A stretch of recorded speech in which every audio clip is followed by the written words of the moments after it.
distinguished guests, esteemed faculty, and dear students, it is my privilege to introduce Honorable Justice Dr. G. Yetirajulu Garu, former judge of the High Court of Andhra Pradesh and chairman of AP Administrative Tribunal, a recipient of prestigious awards including Vishal Bharati and Neelam Sanjeeva Reddy Nyaya Shiromani Award. He is a respected figure in the legal fraternity. As head of the inspection team of the Bar Council of India and presiding arbitrator in various cases, his expertise is invaluable. Notably, he is also involved in the construction of Lord Venkateswara Temple in Srikakulam district. My Lord, we humbly request you to honor this occasion with your esteemed address.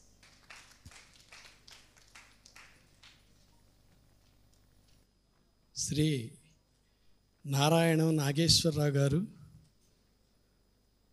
వారి సోదరులు, కుటుంబ సభ్యులు ధన్యులు.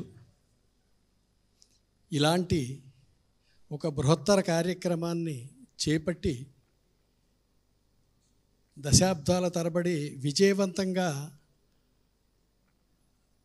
నడిపిస్తున్నటువంటి వారి గొప్పతనాన్ని మనందరము గుర్తించాలి. ఒకసారి మనందరము మన చప్పట్లతో వారిని గౌరవించాలి.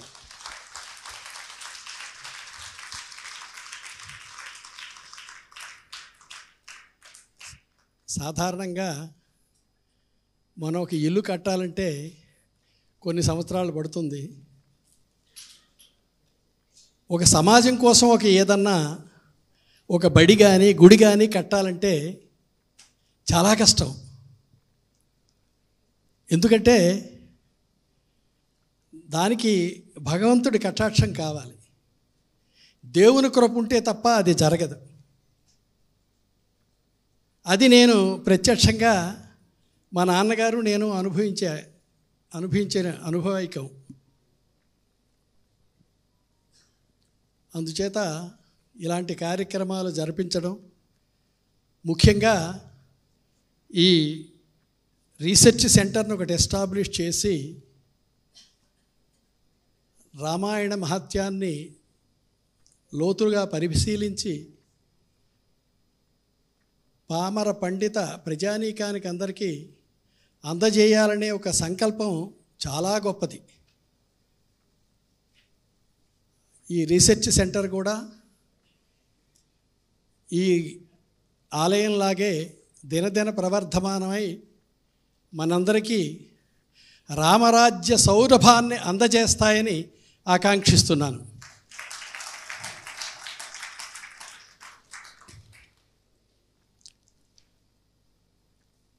ఇంతకుముందు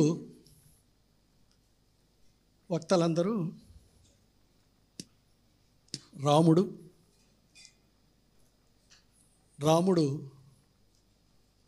ఒక మూర్తీభవించిన మానవ రూపం అని కొనియాడుతూ, అంటే there is no black spot in Rama. ఒక 100% ఒక మనిషిని అసెస్ చేస్తే there is no reduction of mark on any aspect. So he scored 100 to 100. So that is the greatness of Rama. If a boy is clever, obedient, respect the parents, respect the neighbors, respect the relations, he would be liked by everybody. Even an ordinary boy also would be liked by everybody. So అలాంటి సకల గుణాభిరాముడైనటువంటి రాముని గుర్తించడం, ఒక మహానీయుడిగా శ్లాఘించడం అనేది గొప్ప విషయం కానే కాదు.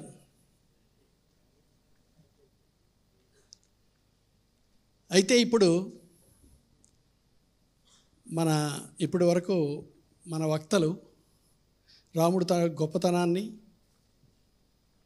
రామరాజ్యం తాలూకా గొప్పతనాన్ని, రామరాజ్యంలో తెచ్చినటువంటి సంస్కరణల్ని, రాముడు ప్రజల్ని ఎలా పరిపాలించాడు అని సోదాహరణంగా అందరూ వివరించారు. అయితే నేను I would like to present another angle of the story. అదేమిటంటే, ఇప్పుడు ఒక అతనికి ఆపరేషన్ అవుతుంది. ఆపరేషన్ అయితే ఒక ఆర్గాన్ ఇంట్రడ్యూస్ చేస్తారు. ఒక కిడ్నీ ఆపరేషన్ అనుకోండి, హార్ట్ ట్రాన్స్ప్లాంటేషన్ అనుకోండి. అది కొంతమందికి రిజెక్ట్ చేస్తుంది, ఆ బాడీ రిజెక్ట్ చేస్తుంది. It will not accept the foreign body unless it suits the body. అట్లాగే ఒక ఏదైనా ఎముక విరిగిపోయింది అనుకోండి, రాడ్ వేస్తారు, foreign metal, that will also be rejected. So in order to accept the principles of Ramayana, there must be like-mindedness. ఆ చింతన కావాలి, ఆ గొప్పతనాన్ని గుర్తించగలగాలి. ఆ లైక్ మైండెడ్నెస్ ఎప్పుడు వస్తుందో ఆటోమేటిక్గా అతను ఒక ఫ్యాసినేషన్ డెవలప్ అవుతుంది. దానితో దాని తాలూకా గొప్పతనాన్ని ఆస్వాదించడం ప్రారంభిస్తాడు. అలా ఎప్పుడైతే ప్రారంభిస్తాడో ఆ లోతుల్లోకి వెళ్ళడం ప్రారంభిస్తాడు. అలా ఎప్పుడైతే లోతుల్లోకి వెళ్ళడం ప్రారంభిస్తాడో ఆ వ్యక్తి గొప్పతనాన్ని అతను గుర్తించగలుగుతాడు. సో అట్లాగా మన ప్రజెంట్ అప్పుడు ఆ రోజుల్లో కృతయుగంలో, ద్వాపరయుగం, కృతయుగంలో ధర్మం 4 పాదాలు నడిచేది. అందరూ ఒక సోల్జర్ లాగా అటెన్షన్లో ఉండి పెద్దల్ని గౌరవించాలంటే గౌరవించడమే, పిల్లల్ని ఆశీర్వదించాలంటే ఆశీర్వదించడమే, ఒక కార్యక్రమం చేయాలంటే చేసేయడమే. ఇంక దానికి అబ్జెక్షన్ చేసే క్వశ్చన్ లేనే లేదు. అట్లాగా ఒక లైక్ మైండెడ్నెస్ ఆ ప్రజల్లో అందరిలో ఉంది. కాబట్టి ఆ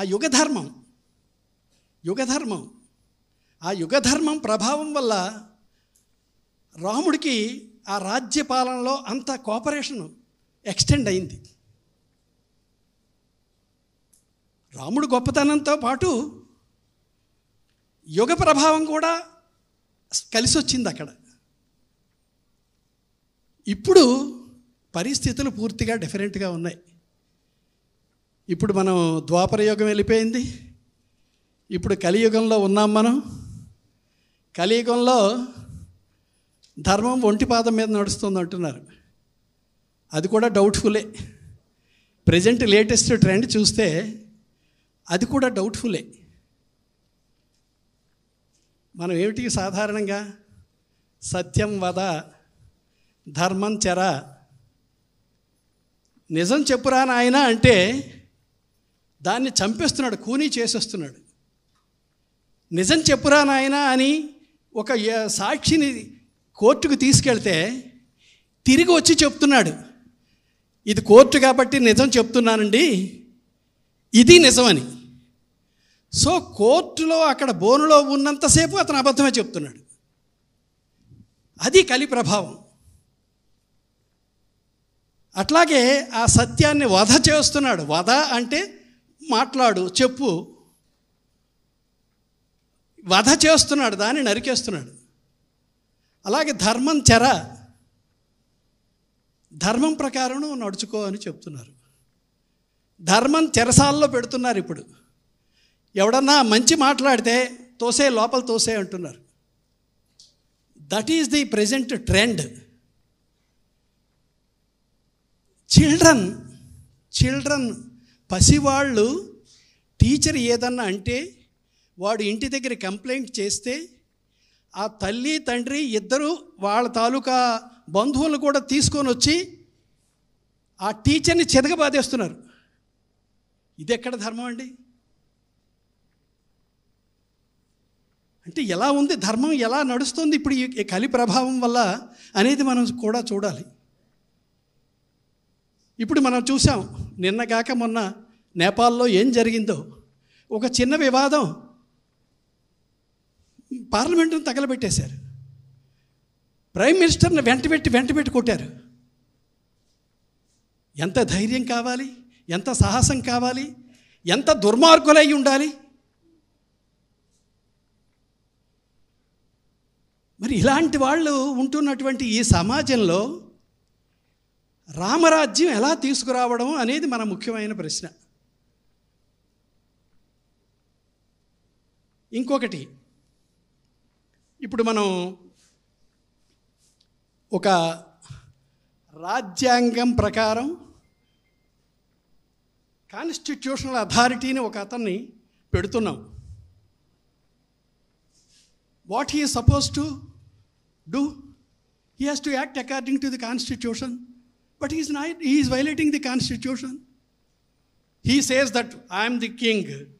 No constitution, nothing. You do as I say. So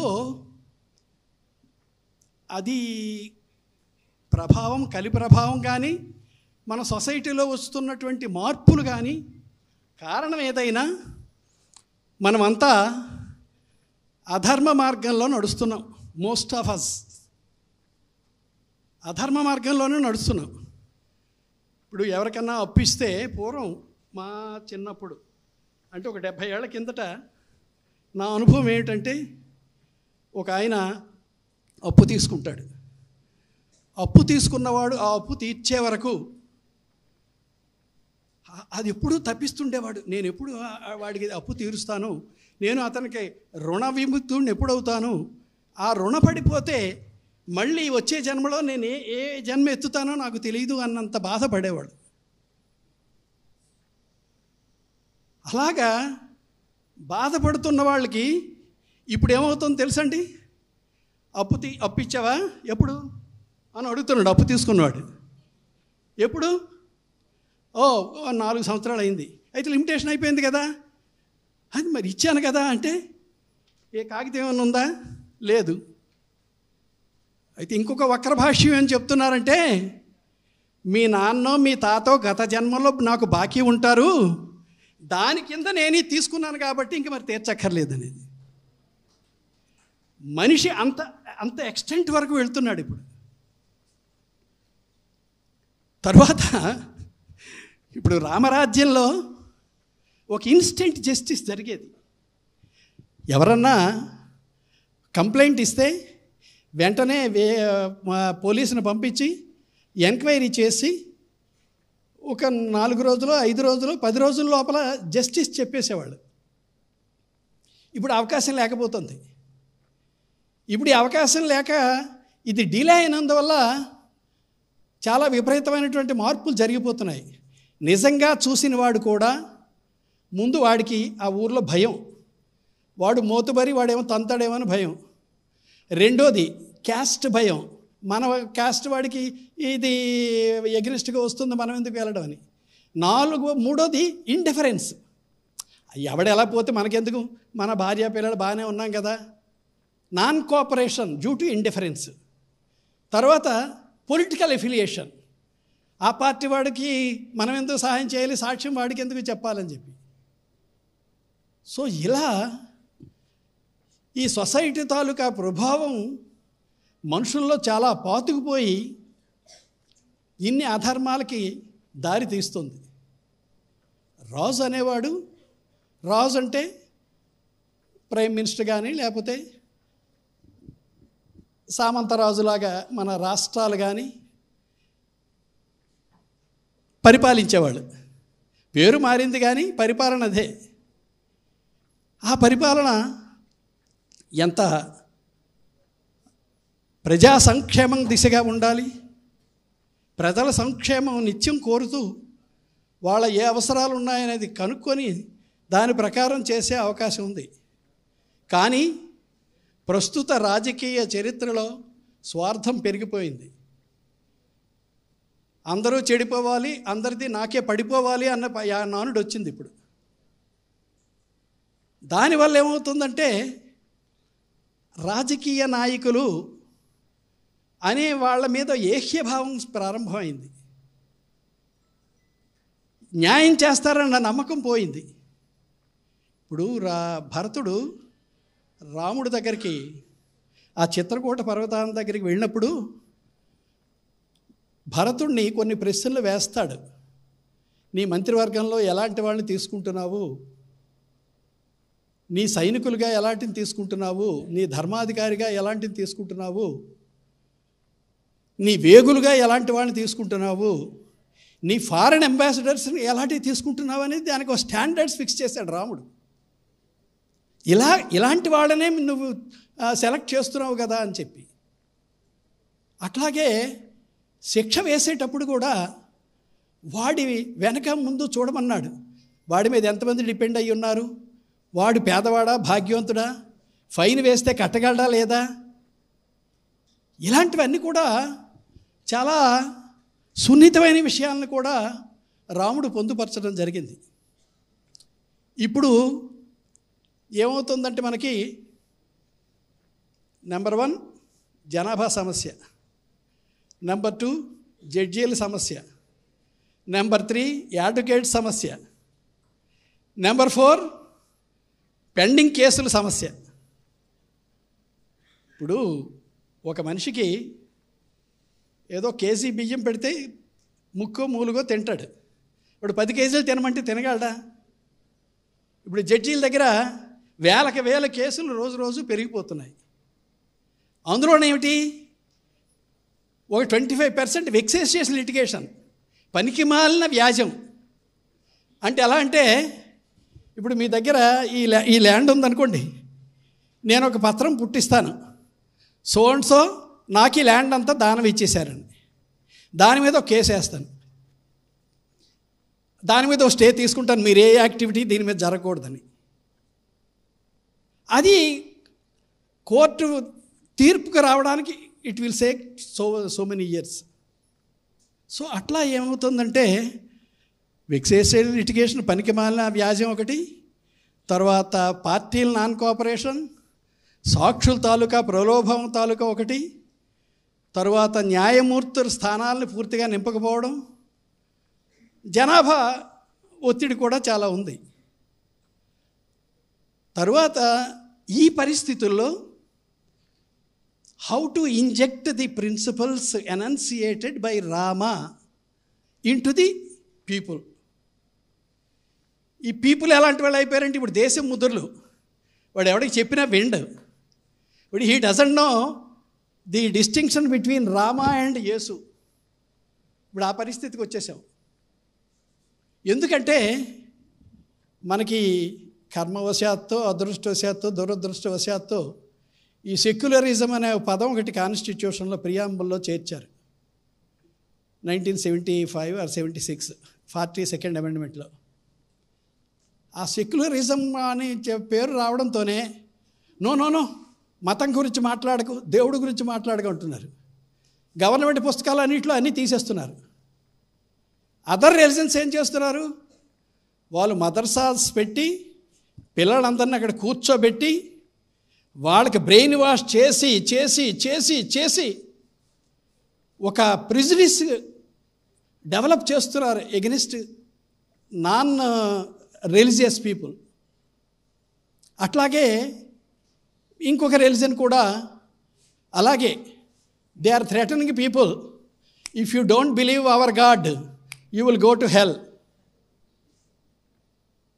so therefore అట్లా కూడా కొంతమంది ఎక్స్ప్లాయిట్ చేస్తున్నారు. వాళ్ళు కూడా రిపీటెడ్గా ప్రజలకి నూరిపోసి వాళ్ళకి అది ఒక మైండ్లో ఇంప్రింట్ అయ్యేటట్టు చేస్తున్నారు.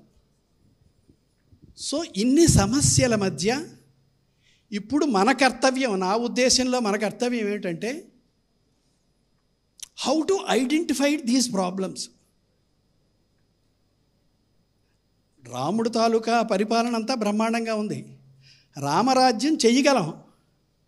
కానీ రామరాజ్యం కావడానికి ముందు ప్రిపేర్డ్గా ఎవరున్నారనేది ఐడెంటిఫై చేయాలి. దాన్ని ఐడెంటిఫై చేయాలంటే నాకు తెలిసిన మేరకు ఏమిటంటే, ఒకటి, చైల్డ్హుడ్ దగ్గర నుంచి ఒక రకమైన భక్తిభావం వాళ్ళలో నెలకొనాలి. చైల్డ్హుడ్ దగ్గర నుంచి పుస్తకాల్లో ప్రార్థనల ద్వారా, భజనల ద్వారా వాళ్ళకి అది నూరు పోయాలి. తల్లిదండ్రులు కూడా ఆ రెస్పాన్సిబిలిటీ తీసుకునేటట్టు చెయ్యాలి. రెండవది ఏమిటంటే, ఈ మధ్య ఒక చిన్న ఎక్స్పెరిమెంట్ జరిగింది ఆంధ్రప్రదేశ్లో. చాగంటి కోటేశ్వరరావు గారిని నైతిక విలువల చైర్మన్గా అపాయింట్ చేశారు. నైతిక విలువల కమిటీ చైర్మన్గా అపాయింట్ చేశారు. వారేం చేశారంటే, ఒక 6 పుస్తకాలు రాశారు. ఒక్కొక్క క్లాస్కి ఒక పుస్తకం చొప్పున 5వ తరగతి నుంచి 10వ తరగతి వరకు ఒక 6 పుస్తకాలు రాశారు. అవి ఇప్పుడు డిస్ట్రిబ్యూట్ చేస్తున్నారు. వాటి ఎఫెక్ట్ ఎంత ఉంటుందో మనకు తెలియదు. అది ఎందుకంటే అది అఫీషియల్గా కాదు, సిలబస్లో లేదు. Unless it is included in the syllabus and made part of the subject, the students will not read. That is another problem.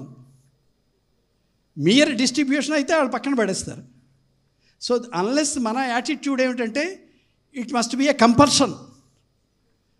చెమడాలు ఎగ్గొడతానంటే వాడు చదువుతాడు, అలాగే ఎగ్గొట్టేవాడు. కొడితే ఇప్పుడు టీచర్స్ని కొడుతున్నారు. అందుచేత ఇప్పుడు టీచర్స్ ఆర్ అఫ్రైడ్, వాడి కర్మ వాడు ఎక్కడికి పోతే పోనీ అనేది. ఇంతకుముందు ఏంటంటే టీచర్స్ కొంచెం అభిమానం ఉండేది. వీడు మన పిల్లాడి వాళ్ళాడే, కొంచెం వాడిని బాగు చేద్దాం, 2 లెంపకాయలు వేసి వాడిని ఒక మార్గంలో పెడదాం అనే ఒక అభిప్రాయం ఉండేది. ఇప్పుడు వాళ్ళేమంటున్నారంటే, వాడు ఎలా పోతే మాకెందుకు, వాళ్ళ తల్లిదండ్రులు కొట్టొద్దు అంటున్నారు. వాడేమో పరీక్ష రాయకుండానే మార్కులు ఏమంటున్నారు. ఇప్పుడు అదే పెద్ద బాధ వచ్చింది. తల్లిదండ్రులు ఏమైందంటే ఓవర్ ప్యాంపరింగ్. వాడు స్కూల్కి వెళ్తుంటే ఈడేమో రిక్షాలో ముద్ద కొడుకుతుంటాడు స్పూన్తో. ఆ పరిస్థితికి వచ్చారు. ఆ పిల్లాడి మీద ఈగ వాలితే టీచర్ మీద దుడ్డు వాలుతుంది. అది వచ్చిన పరిస్థితి. సో దీనికి అంతటికీ ఒక కాంప్రహెన్సివ్ స్కీమ్ కావాలి. So I request the organisers to identify so what are the problems ailing the society, causing obstruction to make the present government as a Ramarajya. ముందు ప్రాబ్లమ్స్ ఐడెంటిఫై చేసిన తర్వాత how to find a solution for each problem అనేది ఒకటి చేసినట్టయితే, ఇప్పుడు మీరు చేస్తున్నారు, మీరు ప్రయత్నం చేస్తున్నారు, మీరు అవకాశం ఉన్న మేరకు భక్తుల్ని కన్విన్స్ చేయడానికి ట్రై చేస్తున్నారు. కానీ ఆ ప్రయత్నం ఏదో మొక్కైన దగ్గర నుంచి వంచాలి. అలా చేస్తే తప్ప, లేకపోతే it will be very difficult to imbibe the qualities of and greatness of Ramayana into the minds of the children. అందుకు మీరు ఇంకొక నాగేశ్వరరావు గారికి నా రిక్వెస్ట్ ఏమిటంటే, మీరు విజయనగరం పరిధిలో కానీ లేకపోతే చుట్టుపట్టు గ్రామాల్లో కానీ కొంచెం ఖర్చు పెట్టి భజన మండళ్ళు, ఆ ఊరిలో లైక్ మైండెడ్ వాళ్ళందరినీ సేకరించి వాళ్ళకి కొన్ని తాళాలు, డోలు అలాంటివి అవసరమైనవి ఇచ్చి, మీరు ఒక ప్రతిరోజు లేకపోతే ప్రతి శనివారం ఒక భజన చేయండి, మీకు ఆ రాముడు తాలూకా పాటలు వాటన్నిటినీ మేము ఇస్తాము అనేది చెప్పడం. తర్వాత వాళ్ళకు ఒక మైక్ సెట్ ఇచ్చి ప్రతిరోజు రామాయణం తాలూకా కథలు కానీ శ్లోకాలు కానీ పద్యాలు కానీ ఏమన్నా ప్రతిరోజు ఉదయం అక్కడ చేస్తే కొన్నాళ్ళకు కొంత మార్పు వస్తుందేమో అనేది ఒక ఆశ. లేకపోతే ఏమైపోతుందంటే, మాకు చిన్నప్పుడు స్కూల్లో పాఠాలు ఉండేవి. భారతంలో ఒక ఘట్టం ఇచ్చేవాళ్ళు, రామాయణంలో ఒక ఘట్టం ఇచ్చారు, కొన్ని సందర్భాల్లో నాన్ డీటెయిల్గా కూడా పెట్టేవాళ్ళు. ఇప్పుడు అదంతా పోయింది. ఇప్పుడంతా వెస్టర్న్ టైప్ ఆఫ్ ఇది వచ్చింది. ఇంకా ఇప్పుడు ఏదో చెప్తున్నారు, ఇంటర్మీడియట్లో పరీక్ష కూడా తీశారట. ఫైల్ ఇయర్ కూడా తీసేస్తే గొడవ వదిలిపోయింది. మరి ఇంకేం. సో అలా సొసైటీ మారిపోతుంది. దానివల్ల ఎందువల్ల అంటే some vested interests are taking advantage of this word secularism. This secularism is applied only to Hindus, not to others. So ఎంత అన్యాయం అండి. మనం 80% ఆఫ్ ది పాపులేషన్ భారతదేశంలో ఉండి మనం కుక్కని పేర్లాగా ఉంటున్నామండి. మనం గట్టిగా మాట్లాడితే ఎవడొచ్చి కేసు పెడతాడో, ఎవడేం చేస్తాడో అనే పరిస్థితిలో ఉన్నామండి. ఎంత దౌర్భాగ్యం.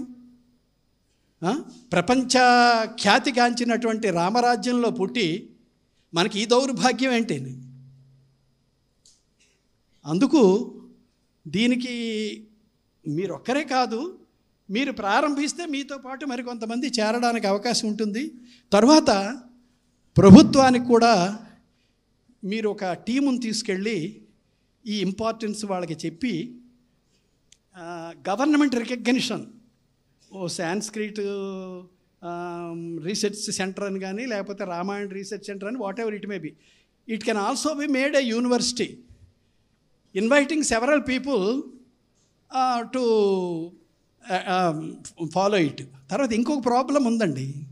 ముఖ్యంగా ఏమిటంటే, ఇప్పుడు చాలామంది చూస్తున్నారు, చాలామందికి తెలుస్తుంది, ఆలయాలు ఎక్కువ అవుతున్నాయి, మూఢభక్తి ఎక్కువ అవుతుంది. పూజ చేయడానికి అర్చకులు లేరండి. ఎందుకంటే వాళ్ళకి భృతి ఎలాగా, దేవుడికి ప్రసాదం పెట్టైనా తినాలి కదా, అది కూడా అవకాశం లేకుండా కొన్ని గ్రామాల్లో, కొన్ని ప్రాంతాల్లో ఉంది. అందుకు దానికి ఏమిటో ఒకటి చేయాలి. ఇప్పుడు ఏదో ప్రభుత్వం 10,000 ఎంతో ఇప్పుడు అర్చక స్వాములకు ఇస్తున్నట్టుంది. ఎండోమెంట్స్ రికగ్నైజ్ అయిన వాటికే, కాని వాటికి లేదు. అలాగా కొన్ని రకరకాల ప్రయత్నాలు చేసి తర్వాత ఒక ప్రైజ్ కూడా అనౌన్స్ చేయండి. 1,00,000 2,00,000 మేము ప్రైజ్ ఇస్తాం. Those who suggest the obstacles that are ailing the present society to make it Ramrajya అనేది కూడా ఒకటి చేసినట్టయితే ఏదో కొంతవరకు మనం ప్రారంభం చేస్తే అది కొంతవరకు సఫలీకృతం కావడానికి దోహదపడుతుందని ఆశిస్తూ, మరోసారి నాగేశ్వరరావు గారు, వారి సోదరుడు, వారి కుటుంబాలందరికీ ఆ భగవంతుడు రామచంద్రమూర్తి ఆయురారోగ్య ఐశ్వర్యాలు ఇవ్వాలని, ఇంకా మీరు విరివిగా రామభక్తిలో మునిగి తేలాలని ఆకాంక్షిస్తూ మీ అందరి దగ్గర సెలవు తీసుకుంటున్నాను.